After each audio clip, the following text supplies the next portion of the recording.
다니엘 2장 14절부터 19절 말씀입니다. 그때 왕의 근위대장 아리옥이 바벨론 지혜자들을 죽이러 나가매 다니엘이 명철하고 슬기로운 말로 왕의 근위대장 아리옥에게 물어 이르되 왕의 명령이 어찌 그리 급하냐 하니 아리옥이 그 일을 다니엘에게 알림해 다니엘이 들어가서 왕께 구하기를 시간을 주시면 왕에게 그 해석을 알려드리리이다 하니라. 이에 다니엘이 자기 집으로 돌아가서 그 친구 하나냐와 미사엘과 아사랴에게 그 일을 알리고 하늘에 계신 하나님이 이 은밀한 일에 대하여 불쌍히 여기사 다니엘과 친구들이 바벨론의 다른 지혜자들과 함께 죽임을 당하지 않게 하시기를 그들로 하여금 구하게 하니라. 이에 이 은밀한 것이 밤의 환상으로 다니엘에게 나타나 보임에 다니엘이 하늘에 계신 하나님을 찬송하니라. 다니엘이 말하여 이르되 영원부터 영원까지 하나님의 이름을 찬송할 것은 지혜와 능력이 그에게 있음이로다.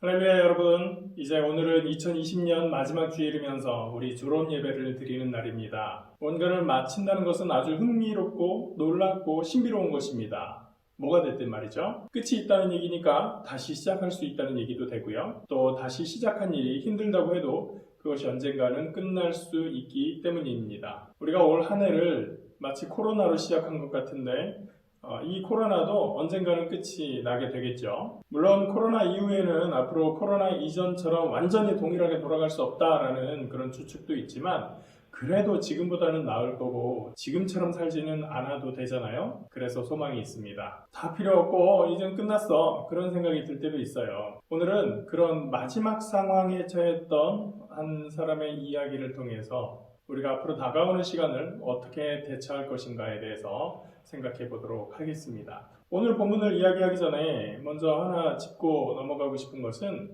한간에 다니엘 학습법이니 다니엘 공부법이니 하면서 마치 다니엘서를 자기계발서 같은 수준으로 생각하고 다니엘처럼 잘해서 좋은 자리에 올라가자 이런 이야기를 하는 사람들도 있는데 다니엘은 그런 자기계발서의 목적으로 쓰여진 책이 아니죠. 그리고 다니엘처럼 우등생이 되어라, 다니엘처럼 사회에서 높은 사람이 되어라 그런 의도로 쓴 책은 더더욱 아닙니다. 우리는 다니엘을 통해서 볼 수 있는 하나님의 놀라우신 일들과 그리고 자기 백성들을 지키시는 하나님의 일하심 그런 것들을 이 다니엘서를 통해서 볼 수 있고요. 또 좀 더 크게는 바벨론 제국 심지어는 전 세계의 역사를 통틀어서 하나님께서 통치하시고 다스리신다는 것을 배울 수 있게 됩니다. 그런 것들이 더 중요하고 더 큰 문제다라는 것을 우리가 염두에 두면서 그냥 이 다니엘서 보면서 나한테 도움되는 방식 배우기 정도로 우리가 국한시키면 안 된다라는 정도는 의식하면서 우리가 이 본문을 보아야 되겠습니다. 자, 그러면 우리가 다니엘 학습법이 아니라 본문을 통해서 우리가 무엇을 배워야 될지 한번 알아보도록 할게요. 오늘 이야기는 먼저 느부갓네살 왕의 꿈으로부터 시작을 합니다. 느부갓네살이 누군지 여러분들 다 알죠? 맞아요. 유다 왕국을 3차례나 공격을 했고 마침내 3차 공격 때에는 예루살렘을 함락시키고 그 결과적으로 남유다 왕국을 멸망시켰던 사람이 바로 이 느부갓네살이라고 하는 왕이었습니다. 오늘 본문에 나오는 다니엘과 세 친구는 느부갓네살의 3차 침공 중에서 첫 번째 침공 때에 포로로 끌려갔었던 친구들입니다. 다니엘과 세 친구의 나이는 분명히 우리 친구들 나이쯤 됐을 겁니다. 중학생, 고등학생 그 정도 나이에 있었을 거고요. 그런 느부갓네살이 어느 날 밤에 꿈을 꾸게 됩니다. 그 꿈은 분명히 뭔가 두렵고 웅장하고 굉장히 압도적인 어떤 꿈이었는데 그래서 이 느부갓네살은 그것이 너무나 커서 으악 하면서 놀래서 잠에서 깨어났을 거예요.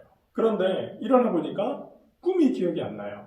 여러분들도 가끔 그런 경험이 있나요? 분명히 무슨 내가 꿈을 꾸긴 했는데 되게 생생한 꿈을 꾼 것 같은데 기억은 안 나네. 이게 무슨 꿈이었지? 이 느부갓네살이 바로 그런 경험을 했었던 거예요. 근데 느부갓네살은 여기서 좀 특이한 게 있었는데 간밤에 기억나지는 않지만 바로 그 꿈이 그냥 개꿈은 아니고 뭔가 분명히 의미가 있는 꿈이었다라는 생각을 하게 됩니다. 그렇다면 해몽을 하고 싶죠. 느부갓네살은 궁중에서 꿈을 해석하거나 또 하늘의 천체를 보면서 점성술을 하거나 하는 그런 사람들을 다 불러 모읍니다. 술객, 술사, 박수 이렇게 부르는 사람들이죠. 왕이 이야기합니다. 이보시오, 내가 꿈을 꿨는데 도무지 이게 무슨 꿈인지 알 수가 없어 머리가 아파 죽겠소. 폐하, 우찌하스까? 꿈을 얘기해 주시면 해석해 드리겠습니다. 아니 무슨 꿈인지 모르겠다니까 어떻게 얘기해? 꿈을 말씀해 주셔야 대몽인지 개꿈인지 무슨 꿈인지 말을 할 거 아닙니까? 얘기를 해 주시라니까요. 아 됐고, 내가 무슨 꿈을 꿨는지 그게 무슨 뜻인지 당장 말하지 않으면 당신들 몸을 쪼개버리고 당신들 집은 거름더미로 만들어버릴 거야. 아니 폐하, 꿈을 알아야 무슨 뜻인지를 알아맞추죠. 꿈을 말씀하시라고요. 마님이 명령했다. 모르니까 시간 끌다가 이것저것 지어내려고 하는구만. 가만 안 둬. 아이고 폐하, 여태까지 아무리 센 임금님도 최소한 꿈이 뭔지는 말해줬다고요. 뭘 알려줘야 지어내든지 말든지 하죠. 신이나 알지 사람이 그런 걸 어떻게 안답니까? 이 큰 나라에 누구를 데려와도 그런 거 말해줄 수 있는 사람 단 한 명도 없어요. 에이 쓸모없는 것들. 여봐라, 이 인간들 당장 데려다가 없애고 나라에서 지혜가 있다고 떠들던 것들도 다 죽여버려라! 왕의 근위병들은 왕의 명령에 따라서 이 술객들을 다 끌고 갑니다. 알고 보니 다니엘과 세 친구도 이쪽 소설기였었나봐요. 근위대장 아리옥이 다니엘과 세 친구를 잡으러 갑니다. 니엘이 어딨니? 나와라, 니엘아, 같이 가자.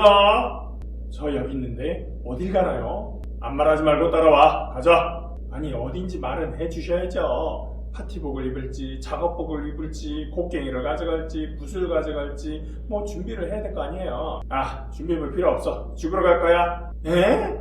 뭔 말이래? 왜요? 내가 뭘 잘못했나요? 야 지금은 네 잘못 아니어도 죽는 고대사회야. 죽으라면 죽는 거지. 아니 성격 급하시네. 알았는데 뭔 일인지 얘기나 좀 해주세요. 아니 갑자기 내가 죽어야 되면 이유는 알고 죽어도 되잖아요. 갑자기 이 사람 저 사람 잡아서 끌고 가고 난리가 난 이유가 뭐래요? 그러자 아리옥은 상황을 설명합니다. 이게 여차저차해서 저차저차 한 거야. 그 말을 들은 다니엘이 왕에게로 찾아가기로 결심을 합니다. 다니엘은 왕에게 가서 이야기를 합니다. 왕이시여, 지금 말씀하신 문제를 제가 들었는데요. 제가 해석을 해드릴 수 있을 것 같아요. 근데 시간을 조금만 주세요. 제가 꼭 그 꿈이 무슨 꿈인지 또 무슨 뜻인지 제가 말씀드리겠습니다. 다니엘은 그렇게 왕에게서 시간을 허락받고 이제 친구들에게로 돌아갑니다. 하나냐, 미사엘, 아사랴, 이리 와봐. 여차저차해서 이차저차 했거든. 그래서 우리가 하나님께 기도를 좀 시게 해야 돼. 안 그러면 바벨론의 지혜자들을 다 죽인다면서 우리까지 죽게 생겼어. 아 그래? 우리 같이 기도하자 그러면. 그리고 그들은 긴급히 하나님께 기도를 시작합니다. 그리고 바로 그 밤에 하나님께서 다니엘에게 그 꿈과 해석을 알게 해주셨습니다. 오늘 이야기에서 다니엘과 세 친구들은 위기의 상황에서 하나님께 기도했고 하나님은 그들에게 필요한 걸 해결해 주셨어요. 우리는 다니엘처럼 그렇게 기도하는 것이 정답이라고 생각하지만 정말 위기 상황에서 다니엘처럼 행동하고 기도하며 기다릴 수 있을까요? 위기의 상황에서 사람들은 어떻게 행동을 할까? 목사님이 생각을 해보다가 영화 몇 편이 생각이 났어요.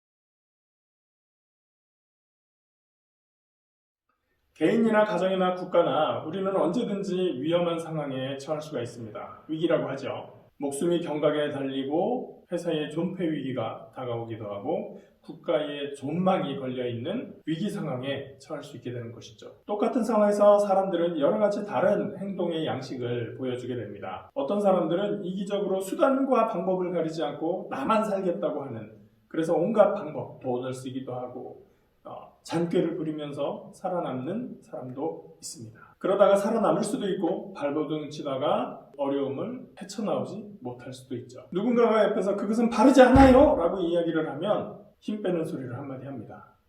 이미 다 끝났어. 심지어 그렇게 바른 일을 하려고 하는 사람들을 배신하고 짓밟고 그들을 발판으로 해서 자기가 잘되고 성장하는 계기로 만드는 사람도 있습니다. 그렇게 해서 그 위기를 통과하고 살아낸 사람들, 그 이후의 삶은 어떨까요?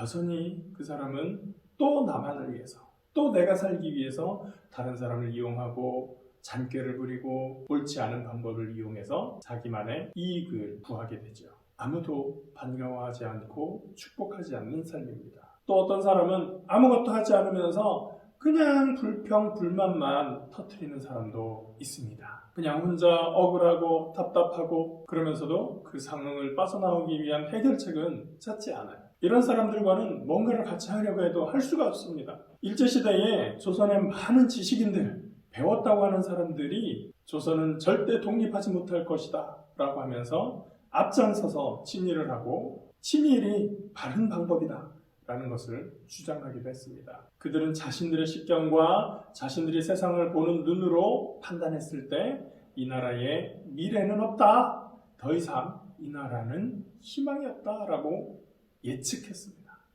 그 지식인들의 예측이 어떻게 됐나요?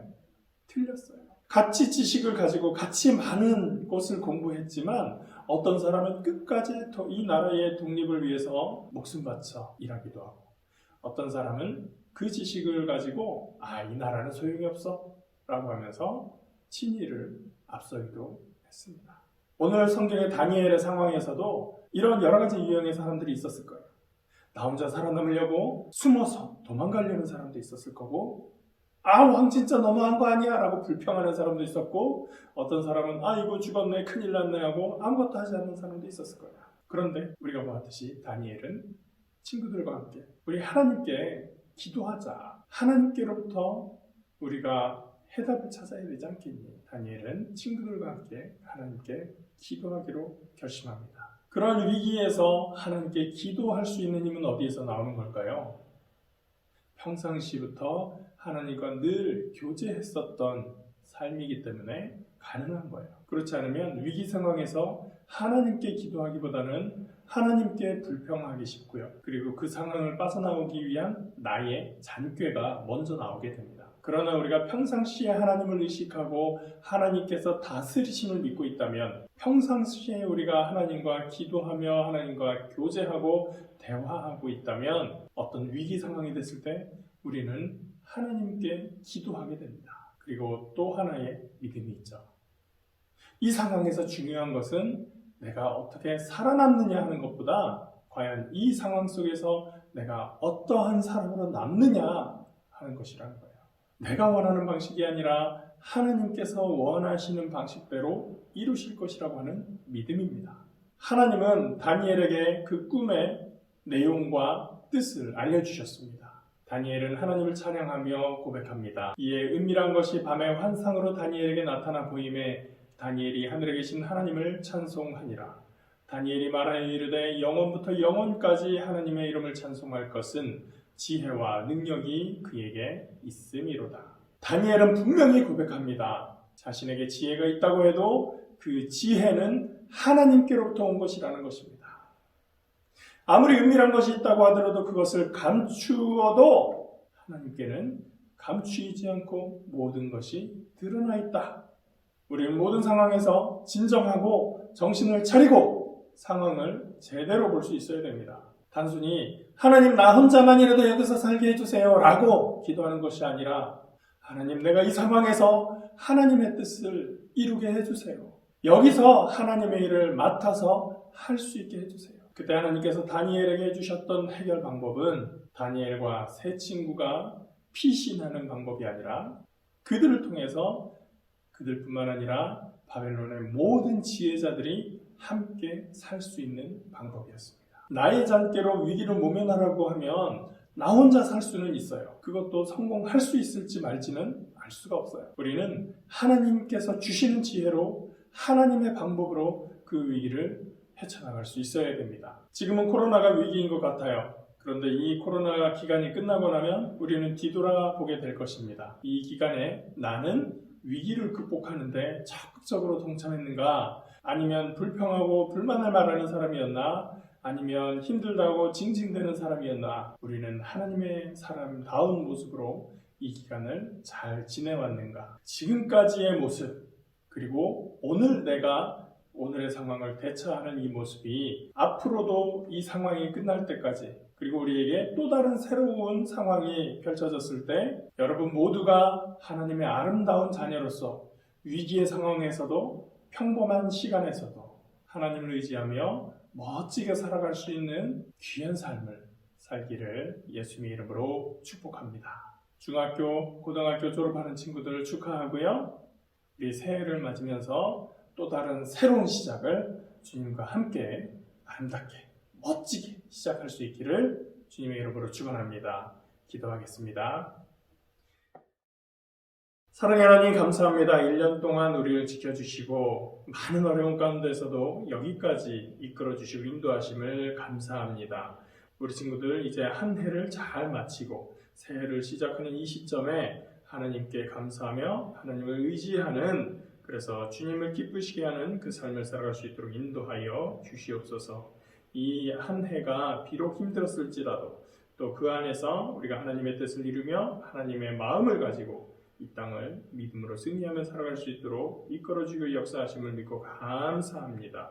오늘도 주님께서 우리의 주인 되어주시고 우리를 인도하시는 참 하나님 되심을 믿고 감사드립니다. 우리 친구들 졸업하고 또 다른 새해를 시작하면서 주님의 사랑 담뿍 받으며 그 안에서 주님을 영화롭게 하고 주님을 기쁘시게 하는 귀한 주의 백성들 될 수 있도록 인도하여 주시옵소서. 감사드리며 예수님 이름으로 기도합니다. 아멘.